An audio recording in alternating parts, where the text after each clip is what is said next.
Well my self इरमान चीते। तो आज हम आपके एक पोएम लेकर जाएंगे जिसका नाम रहेगा रोड साइड स्टैंड।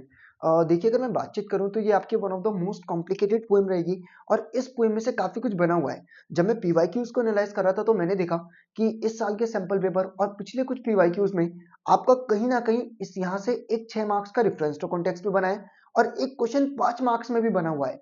तो अपने आप में one of the most important poem है और ये पोएम थोड़ी सी कॉम्प्लिकेटेड है। तो जब मैं समझा रहा हूँ तो अटेंटिवली सुनिएगा। आपको कोई भी स्ट्रेंजर समझ नहीं आए तो आगे मत जाएगा, पहले उसको वीडियो को पॉज करके रिमाइंड कीजिएगा, फिर देखिएगा, फिर स्टार्ट कीजिएगा। चलिए, तो पोएम को स्टार्ट करते हैं। पोएम को स्टार्ट करने से पहले और पोएट के बारे में बताने से पहले मैं आपको बेसिक थीम क्लियर करता हूं कि इस पोएम का क्या है। देखिए, अगर बातचीत की जाए तो इस पोएम में जो पोएट रॉबर्ट फ्रॉस्ट है वो अपील करते हैं कि कहीं ना कहीं आप जब हाईवे से होकर गुजरते हैं तो हाईवे के आसपास आपको रोड के किनारे कई सारी दुकानें और स्टॉल्स देखने को मिलती हैं।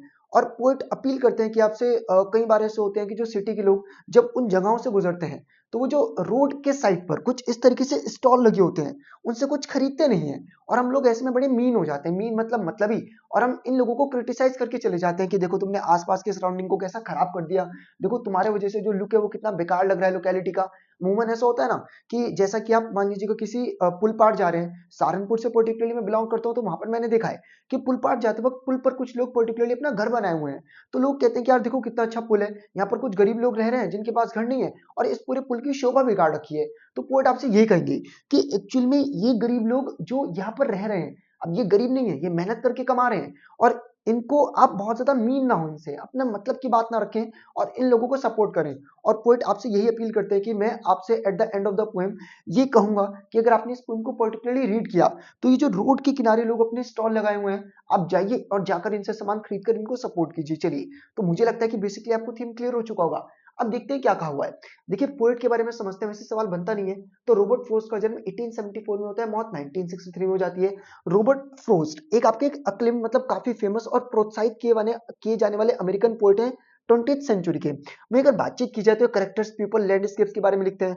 अमूमन जो ये पोएट हैं रॉबर्ट फ्रॉस्ट, ये पॉजिटिव चीजों के बारे में ना लिखकर नेगेटिव चीजों के बारे में लिखना पसंद करते हैं। जैसे ह्यूमन ट्रेजेडीज मतलब नेगेटिव चीज हो गई, डर हो गए, और जो इनके रिएक्शन है कॉम्प्लेक्सिटीज को लेकर, अल्टीमेट एक्सेप्टेंस ऑफ बर्डन्स को लेकर।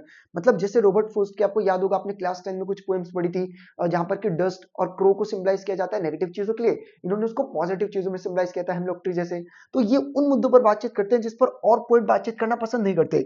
और इनके कुछ फेमस पोएम भी है, जैसे एक स्नोई इवनिंग हो गया, एक ब्रिचेस हो गया, एक मेंडिंग वॉल्स हो गया। तो इनके कुछ वेल नोन वर्क्स है जिनको की जाना जाता है। चलिए, तो पोएम को स्टार्ट करने से पहले सेंट्रल आइडिया की तरफ चलते हैं। अच्छा, सेंट्रल आइडिया से पहले एक वर्ड का मतलब समझिएगा, ड्रामेटिक मोनोलॉग। अभी ड्रामेटिक मोनोलॉग क्या होता है ये आपके लिए, ये डेफिनेशन आप रीड कीजिएगा, सवाल बन जाएगा। मैं आपको समझा देता हूं।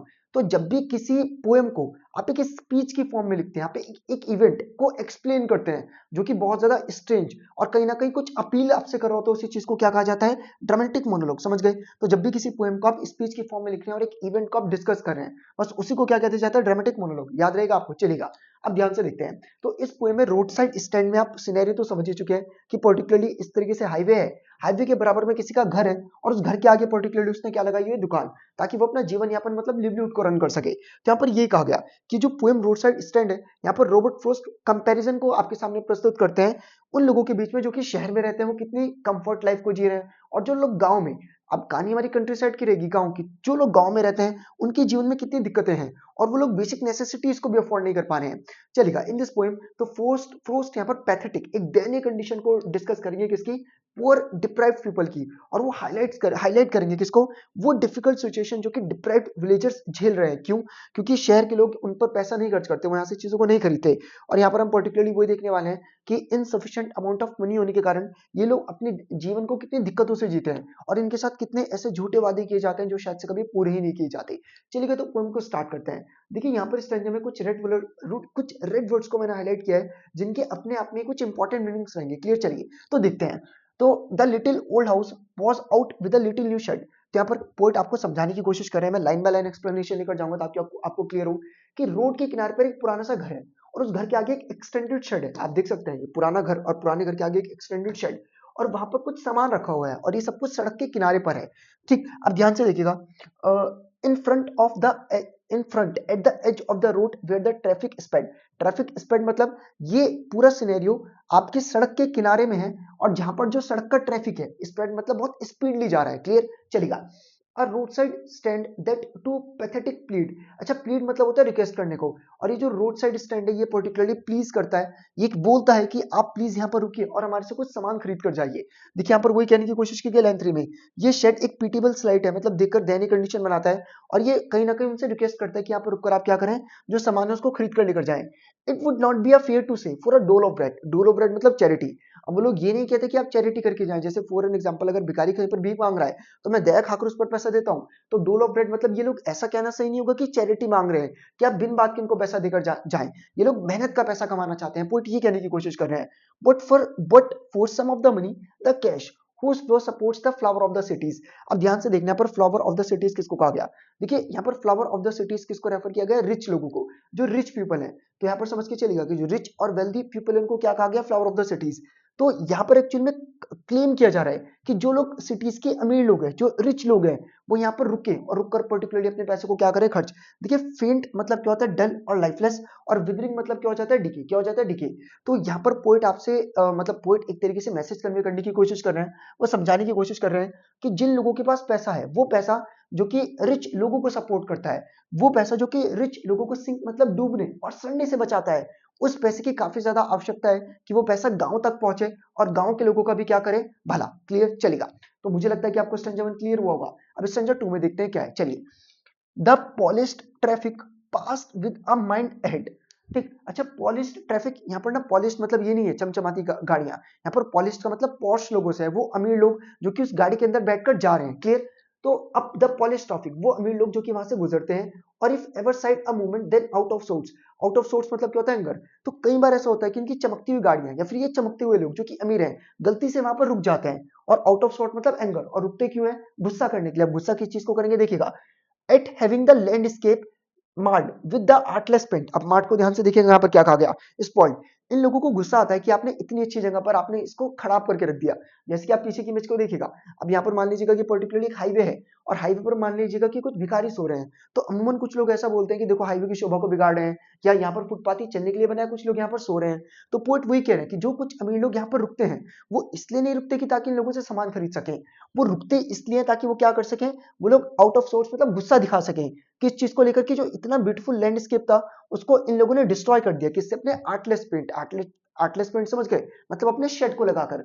Of science that with and turn wrong and S turn wrong. और ये कई बार इसलिए भी रुक जाते हैं क्योंकि जब ये हाईवेज पर जा रहे होते हैं तो जो साइन बोर्ड होता है उसमें नॉर्थ और साउथ डायरेक्शन गलत होती है, या तो अब किसी ने उसको घुमा दिया या वो प्रॉपर तरीके से डायरेक्शन में नहीं है, तो वो लोग इसलिए भी रुकते हैं ताकि वो डायरेक्शन को पूछ सके। Offered full sale wild berries in wooden quarts. Quarts basically किसको बोलते हैं? Measuring unit. तो यहाँ पर किस सेंस में रेफर किया हुआ है कि वो जब रुकते हैं वो देखते हैं कि जो रोड साइड स्टैंड के लोग हैं, वो गांव के लोग, जिन्होंने कि अपने शेड के आगे एक वुडन बॉक्स में कुछ बेरीज रखी हुई है। बेरीज में पर्टिकुलरली मल्टीपल चीज हो जाती है, यहाँ पर मैंने स्ट्रॉबेरी आपको लगा दिया। Of crook neck gold squash with silver warts. इसका ना लाइन का बहुत ध्यान से मतलब समझिएगा। देखिए क्रूक नेक किसको कहते हैं? टेढ़ी गर्दन। अब यहाँ पर क्रूक नेक किसके सेंस में यूज किया हुआ है? Golden squash. स्क्वैश पर्टिकुलरली एक सब्जी होती है, जैसे लौकी हो जाती है, मैंने तस्वीर लगाई है, आप देख सकते हैं, इसको बोलते हैं गोल्डन स्क्वैश। तो वो पर्टिकुलरली बताते हैं पोइट कि वो खरीदने के लिए कुछ नहीं रुकते, जैसे कि गोल्डन स्क्वैश हो गई जिसकी क्रूक मतलब टेढ़ी, आप देख सकते हैं कि सीधी नहीं होती, यहाँ पर भी अगर आप देखेंगे तो कर्व है, इसको कहा गया क्रूक नेक। और विद सिल्वर वॉट्स, यार वॉट्स पर्टिकुलरली किसको बोलते हैं? लंप। लंप जैसे कि आप देखते हैं ना आपके दाना निकल जाता है कई बार, तो वो उभरा उभरा सा पोर्शन हो जाता है। तो अगर आप देख पा रहे थे यहाँ पर देखिएगा कि उभरा उभरा सा आपको एक पोर्शन देखने को मिल रहा होगा, तो इसको रिप्रेजेंट किया हुआ है कि ये लोग जब भी रुकते हैं तो खरीदने के लिए नहीं रुकते, और जब ये लोग रुक कर देखते हैं तो उनको क्या देखने को मिलता है कि उस शेड पे कुछ वाइल्ड बेरीज होती हैं कुछ वुडन बॉक्सेस में, और कहीं ना कहीं आपको क्या देखने को मिलता है? कुछ गोल्डन स्क्वैश, एक तरीके की सब्जी देखने को मिलती है, जिस पर सिल्वर कलर के आपको क्या देखने को मिल जाते हैं? लम्स। समझ गए जी लाइन का मतलब क्या? चलिए। or beauty rest in a beautiful mountain scene, you have the money but if you want to be mean why keep your money this crossly and go along। देखो अब इस लाइन का मतलब बहुत ध्यान से देखिएगा, पहले मैं आपको सार बताता हूँ। तो पोइट यहाँ पर अपील करते हैं कि आप लोगों के पास पैसा है और आप उस पैसे को खर्च नहीं करना चाहते। मान लीजिएगा कि कोई अमीर इंसान के पास पैसा और वो किसी चीज को खरीद नहीं रहा है, और वो पर्टिकुलरली बहुत ज्यादा मीन हो रहा है, मीन मतलब मुंह नाक बना रहा है। तो पोइट यहाँ पर एक ही मैसेज कन्वे करने की कोशिश कर रहे हैं कि आप यहाँ पर रुकते हैं, रुकते क्यों है? ताकि आप ब्यूटीफुल माउंटेन सीन को देख सकें। हालांकि यू मतलब किसको रेफर किया गया? रिच।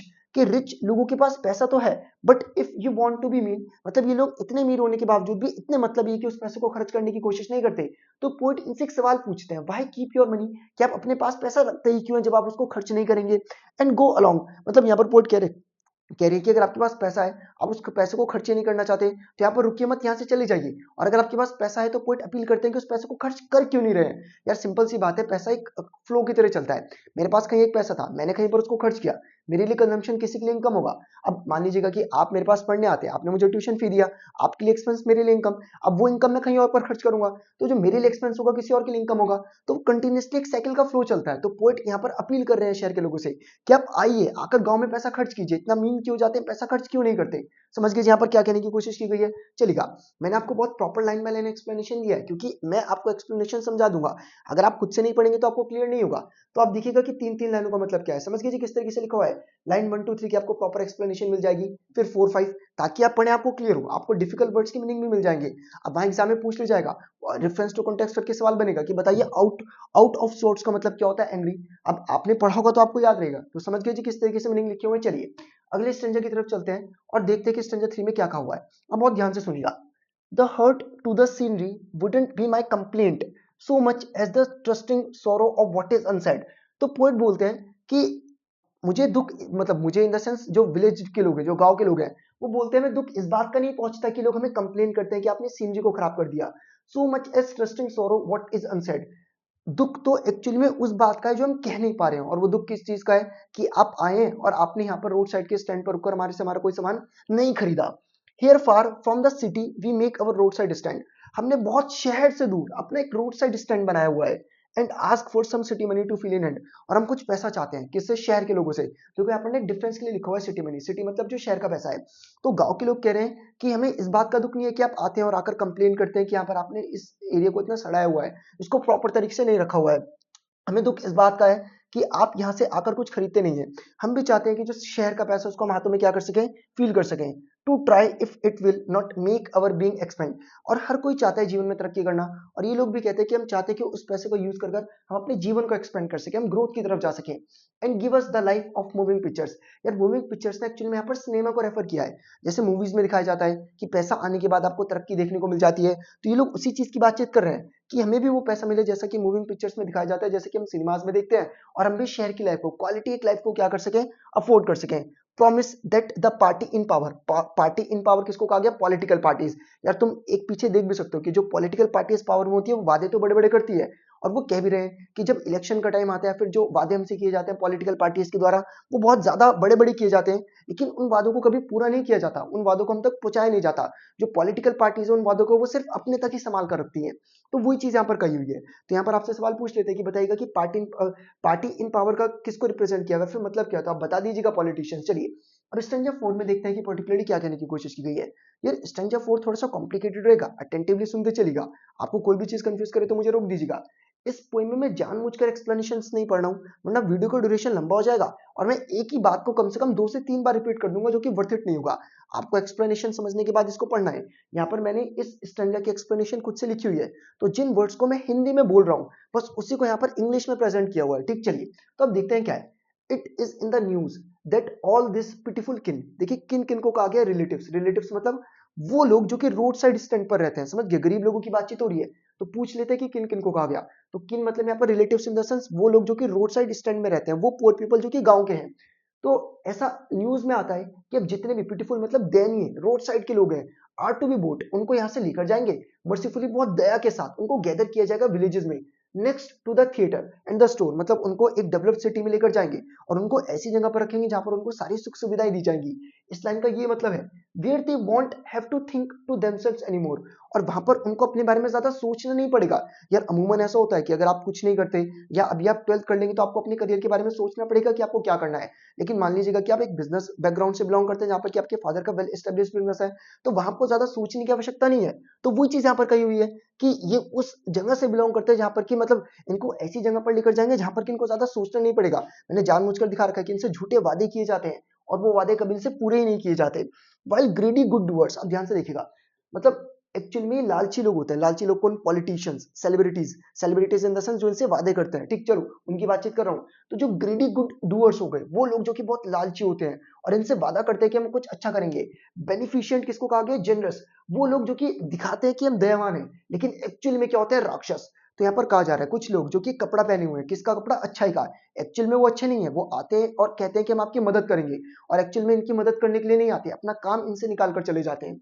तो वो यहाँ पर कहा हुआ है स्वान। अब देखिए स्वान का मतलब यहाँ पर पर्टिकुलरली किस सेंस में है, नेगेटिव सेंस में यूज किया हुआ है, गलत तरीके से। वैसे स्वान स्वान का मतलब कुछ और भी हो जाता है, यहाँ पर नेगेटिव सेंस में यूज किया हुआ है कि एक्चुअली में ये लोग आते हैं और नेगेटिव सेंस में इनके ऊपर अपने बेनिफिट्स को इन्फोर्स करते हैं कि हम आ रहे हैं आपका भला करने के लिए, लेकिन एक्चुअल में इनका भला नहीं करेंगे, अपना भला निकाल कर चले जाएंगे। They are calculated to soothe them out of their wits. Soothe मतलब होता है काम। ये लोग आकर इनसे झूठे वादे कर कर इनको शांत करते हैं, और पर्टिकुलरली जो इनकी इंटेलिजेंस है उसको आउट स्मार्ट करके चले जाते हैं, अपनी होशियारी से इनका बेवकूफ बनाकर चले जाते हैं और अपना मतलब अपना फायदा इनसे निकाल कर चले जाते हैं। And by teaching them how to sleep they sleep all day. अब ये लाइन का ना लास्ट की दो लाइंस का मतलब बहुत ध्यान से देखिएगा। And by teaching them how to sleep they sleep all day, destroy their sleeping at night the ancient way. Actually में क्या होता है कि जो गांव के लोग हैं ये दिन भर बहुत ज्यादा मेहनत करते हैं, और जब ये रात को सोते हैं तो बहुत देर तक सोते हैं। तो वो चीज कही हुई है कि इन लोगों से झूठे वादे किए जाते हैं कि अब आपको इतनी मेहनत नहीं करनी पड़ेगी, आप शहर में जाके आराम कर सकते हैं, जो आपका स्लीपिंग पैटर्न है आप उसको चेंज कर सकते हैं। मतलब जो पुरातन समय से एंशिएंट टाइम से इनका इनका स्लीपिंग पैटर्न चलता आ रहा है उसको बदलने की बातचीत की जा रही है। अब ये सब कुछ झूठ है, बस झूठे वादे किए जा रहे हैं, एक्चुअल में कोई भी चीज इनकी चेंज नहीं होगी। अब देखिए पोइट को यहाँ पर दुख होगा, पोइट अपने व्यूज यहाँ पर प्रेजेंट करेंगे।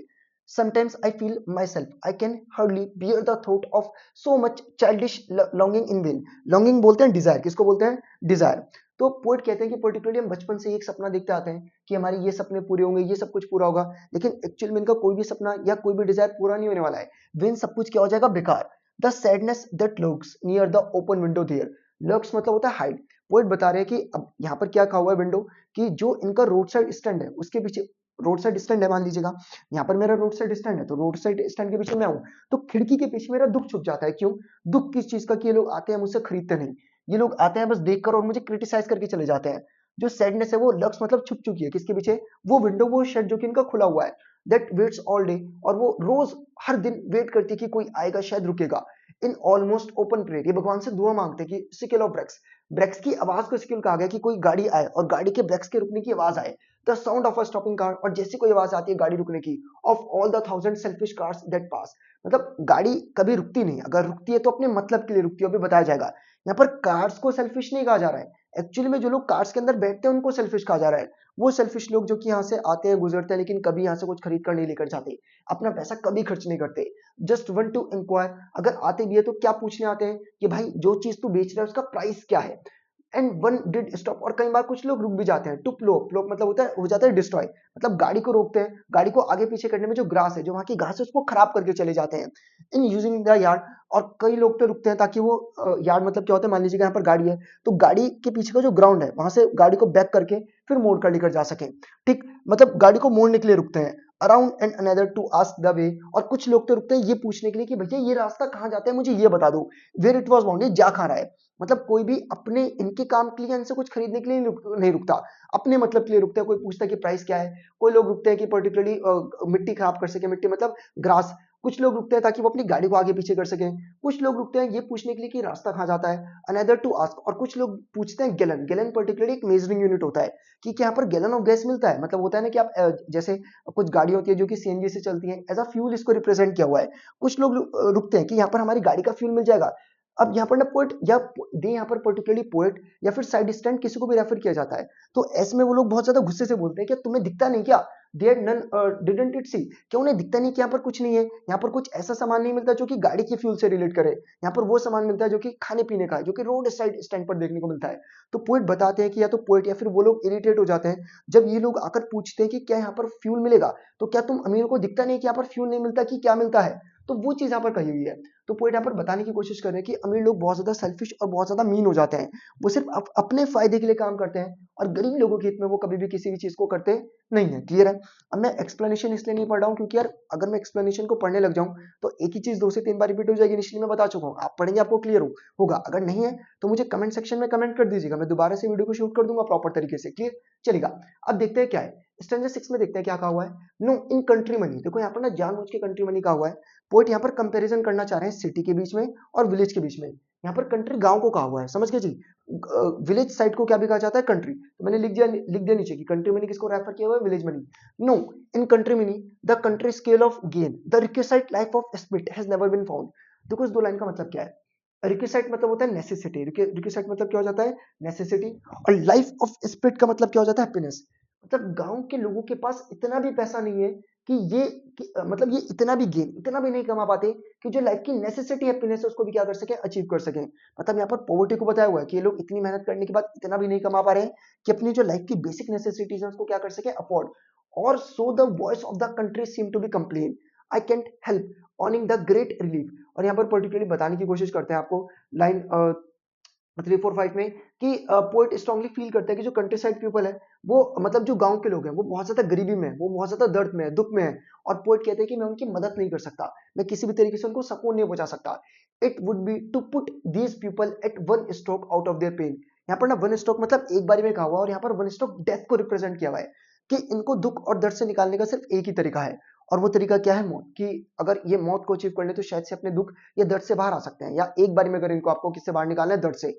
अब देखो यहाँ पर ना पोएट बिल्कुल ही स्विच करेंगे, वो कहेंगे and then next day I come back into the scene. Scene मतलब होता है सेंसेस। मतलब पोएट कहने की रात को शायद मैं होशो आवाज में नहीं था, मैं काफी ज्यादा दुखी हो चुका था, मैं काफी ज्यादा इमोशनल हो चुका था। कई बार होता है ना कि हम इमोशंस में इतना ज्यादा बह जाते हैं कि हम कुछ ऐसे वादे कर देते हैं जो कि जेन्युइन नहीं थे या फिर जो सही नहीं थे। तो पोएट कहते हैं कि जब अगले दिन मैं अपने सेंसेस में होश में आता हूँ, आई वंडर, मैं सोचता हूँ, high I should like you to come me. मतलब पोएट यू मतलब रीडर्स को रेफर कर रहे हैं कि मैं चाहता हूँ कि तुम लोग आओ, मतलब रीडर्स को कह रहे हैं कि आप लोग आइए और मेरी सुनो, and offer to put me gently out of my pain. और तुम लोग मुझे इस दर्द से बाहर निकालो। मैंने आपको याद भी होगा कि पोएम की शुरुआत में कहा था कि पोएट आपसे अपील करते हैं कि आप लोग इस पोएम को सुनिए। इस पोएम को सुनने के बाद आपने इन लोगों की कंडीशन को समझा जो रोड साइड स्टैंड में रहते हैं। और पोएट आपको अपील करते हैं कि आप जाइए, आप जाकर इनसे सामान खरीदिए और इनको इनकी पॉवर्टी से बाहर निकालिए। और पोएट को जिस चीज का दुख है, पोएट जिस चीज को देख रहे हैं, पोएट को उस दुख और उस दर्द से बाहर निकालिए।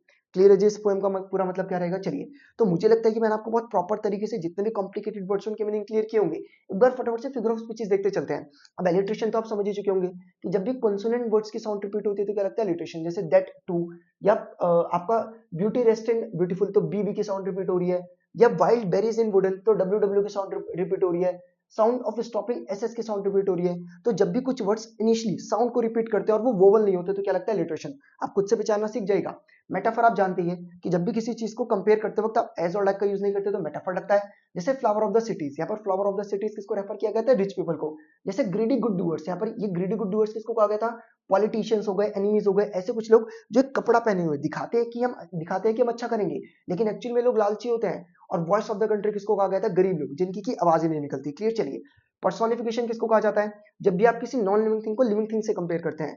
तो यहाँ पर जो रोड साइड स्टैंड है उसको कहा जा रहा है कि वो पैथेटिकली मतलब बहुत बुरी तरीके से, बहुत दुखी और दयनीय कंडीशन से आपसे प्लीज रिक्वेस्ट कर रहा है। अब रोड साइड स्टैंड एक in living non living thing है, वो आपसे रिक्वेस्ट नहीं कर सकता।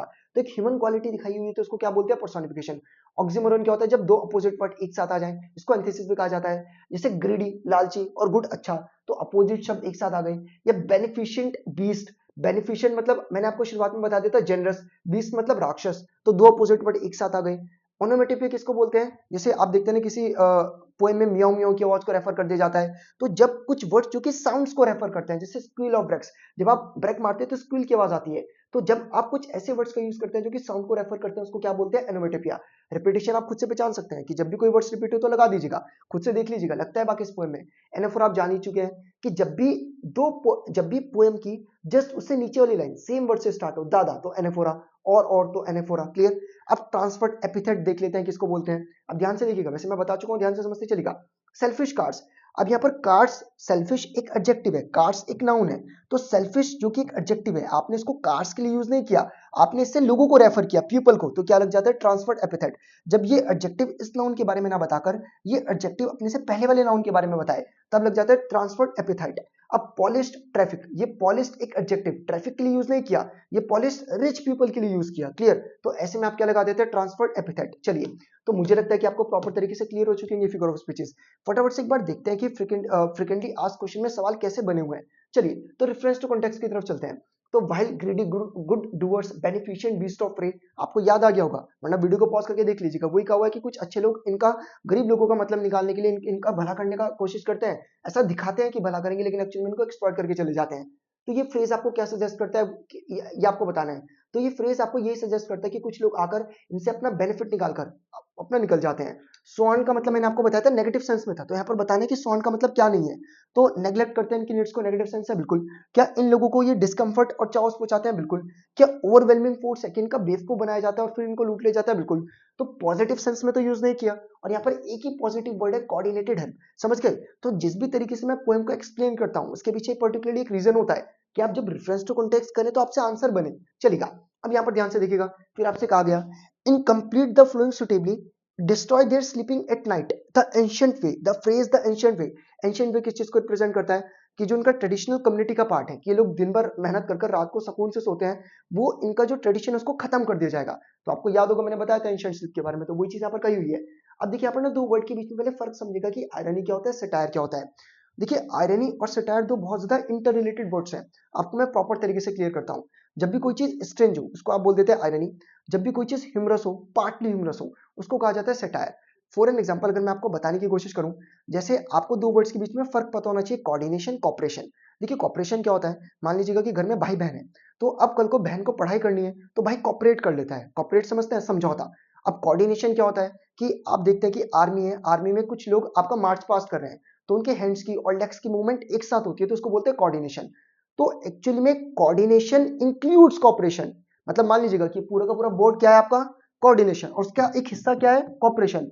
और कॉपरेशन किसका एक पार्ट है, कोऑर्डिनेशन, तो वही चीज है। तो आयरनी एक लिमिटेड टर्म है, सटायर एक कॉम्प्लिकेटेड टर्म है। तो सटायर में मल्टीपल चीजें आती है, ह्यूमरस हो गया, स्ट्रेंज हो गया, और भी चीजें आती है। आयरनी में सिर्फ क्या आता है, स्ट्रेंज। तो यहाँ पर आपसे पूछा गया कि जो ग्रीडी गुड डूअर्स की बातचीत की गई है वो क्या है सब कुछ, तो बड़ा स्ट्रेंज नहीं लगता? कुछ अच्छे लोग जो दिखावा करते हैं अच्छे होने का, लेकिन एक्चुअल में आपको एक्सप्लॉइट करते हैं। मतलब ये वही चीज हो गई कि मेरे बराबर में सीढ़ी रखी हुई है, आप नीचे गिरे हुए हैं, और मैं आपको कह रहा हूँ कि मेरा हाथ पकड़ लीजिए। अब वो इतना नीचे है कि मेरा हाथ जाएगा नहीं, हालांकि सीढ़ी मेरे पास रखी है, उससे मैं आपकी मदद नहीं कर रहा हूँ। तो क्या अजीब और स्ट्रेंज चीज नहीं है? तो उसी को कहा गया ग्रीडी, मतलब लालची लोग जो दिखाते हैं कि आपका भला करते हैं लेकिन आपको एक्चुअली में एक्सप्लॉइट करते हैं। तो ऐसे में जो फिगर ऑफ स्पीच लगी है वो क्या, आयरनी। बाकी मैं किसी एक पर्टिकुलर वीडियो में प्रॉपर डेडिकेटेड वीडियो बताऊंगा जहां पर मैं आपको बताऊंगा कि आयरनी और सटायर में क्या फर्क होता है। बस आप इतना समझ लीजिएगा इस पोएम में क्या लगा हुआ है, आयरनी। चलिए, तो आगे की तरफ चलते हैं। फिर अगला क्वेश्चन देखते हैं क्या बना हुआ है। आपसे कहा हुआ है कि व्हाट, आप क्या एडवाइस देना चाहेंगे रूरल पीपल को इस एक्सट्रैक्ट से। तो आप लोग ये एडवाइस देना चाहेंगे कि आप अपने खुद के दिमाग का यूज कीजिए, इन पॉलिटिशियंस की बात में आकर बेवकूफ मत बनिए। आप खुद से सोचिए कि आपका अच्छा और बुरा क्या है। क्लियर? चलिए, अब उसी चीज को इंग्लिश में लिख दीजिएगा। अब यहाँ पर आपसे देखो एक क्वेश्चन और पूछ लिया गया, आपको सारी चीजें पता है कि जो सेल्फिश कार्स थे उनका क्या मतलब था। तो सेल्फिश कार्स का मतलब ये था कि जो लोग गाड़ी के अंदर बैठे हुए हैं वो काफी ज्यादा सेल्फिश हैं, वो अपने बारे में सोचते हैं और रोड साइड स्टैंड के बारे में नहीं सोचते। और आपसे यहाँ पर पूछा भी गया था कि पोएटिक डिवाइस बनाई, बताइए कौन सा है। फ्रिक्वेंटली क्वेश्चन है जो कि बना हुआ है। तो अभी देखिएगा, सेल्फिश कार्ड्स मैंने आपको बता दिया था पोएटिक डिवाइस में कि यहाँ पर पर्टिकुलरली आपको क्या लगा देना है। सेल्फिश कार्ड्स में आपका ट्रांसफर एपिथेट लगेगा। देखिए, तो ये रहा, समझ गए जी। तो आपसे फिगर ऑफ स्पीच पूछी थी तो आप बता देंगे, पढ़ चुके हैं आप। बाकी पर्सोनिफिकेशन भी बता सकते हैं, क्यों? कार्ड्स एक नॉन लिविंग थिंग होता है, और कार्ड्स में आपने एक ह्यूमन इमोशन को यूज किया, तो पर्सोनिफिकेशन भी हो जाएगा। तो आप दोनों में से कोई भी लिख दीजिएगा, चलेगा। बाकी एक क्वेश्चन मैं आपके लिए छोड़कर जाता हूं, या आप मुझे बताएंगे। मैं पढ़ देता हूं फटाफट से कि रोड साइड स्टैंड और लोस्ट स्प्रिंग दो कंट्रास्टिंग आइडियाज को बताती है सोसाइटी के। तो आपको एक्सप्लेन करना है, तो ज्यादा सोचेगा मत। मतलब लोस्ट स्प्रिंग में एक अलग गरीबों की कहानी बताई हुई थी, और रोड साइड स्टैंड में एक अलग। तो बस आपको चैप्टर स्केच लिख देना है किसका, लोस्ट स्प्रिंग का, और सेंट्रल आइडिया किसका लिख देना है, रोड साइड स्टैंड। क्लियर है? एक बार लिख लीजिएगा और लिखकर मेरे से चेक कराएगा। अब चेक तो मैं नहीं कर पाऊंगा, लेकिन आप कमेंट सेक्शन में कमेंट कर दीजिएगा। जो इनिशियली 10 कमेंट्स हैं मैं उनको पढ़ूंगा कीवर्ड्स के साथ। चलिए, वेल, अगर आपको किसी भी पर्टिकुलरली टॉपिक पर वीडियो चाहिए तो मुझे कमेंट सेक्शन में बताइएगा, मैं डेडिकेटेडली बना दूंगा। आप लोगों के कई सारे सवाल है कि राइटिंग सेक्शन में हम कमजोर है, उस पर वीडियो बनाकर दीजिए। इसके बाद एक बार पहले फ्लेमिंगो को कंप्लीट कर लें, फिर रीडिंग और राइटिंग ही कंप्लीट करेंगे। हालांकि कुछ बच्चों का ये भी कहना था कि जो आप पीछे एनिमेटेड स्लाइड्स या फिर जो आप स्लाइड्स का यूज कर रहे हैं वो बहुत ज्यादा डार्क हो जाती है, जिस वजह से टेक्स्ट प्रॉपर तरीके से दिखता नहीं है। अगर आपको भी ये इश्यू आ रहा है और स्लाइड्स में कोई भी कमी लगता है, आप अपने पर्टिकुलरली कोई भी व्यूज शेयर करना चाहते हैं, कुछ सजेशंस देना चाहते हैं, तो कमेंट में जरूर दीजिएगा, मैं उनको कंसिडर कर अगली बारी उन चीजों को सही कर दूंगा। Thank you very much.